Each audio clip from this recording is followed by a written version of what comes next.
Could the BJP face its first litmus test since the currency ban as by-polls are held in 6 states today? Many see these elections as a possible referendum on the Modi government's demonetization move. Polls are being held for 4 Lok Sabha and 10 assembly seats across 6 states.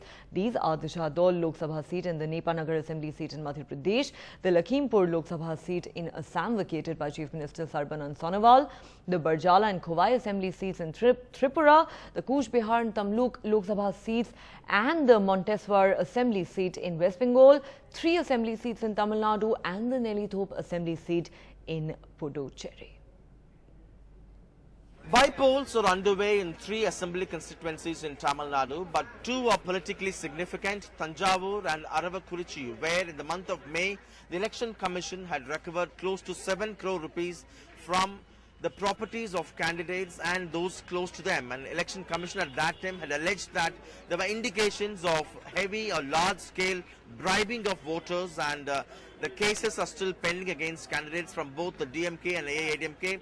Both parties have fielded the same candidates and they justify, saying that nobody has been convicted. And with me, 2 voters, Professor Annamalai and Kapilan. So thank you so much for speaking to us. Thanjavur is an agricultural area in the Delta region. What are the key issues as the polls are underway now?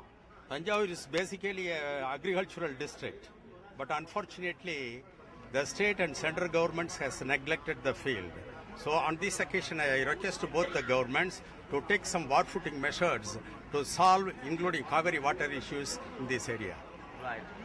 Last time the polls were cancelled following recovery of huge money. Authorities said they were meant to be given as bribe for voters. Have things changed now? No, I am seeing the same scenario.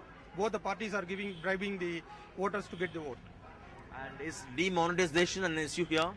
No, it won't affect this election because the center is BJP. Both the candidates are from DMK and ADMK. So it won't affect. Demonetization will not affect the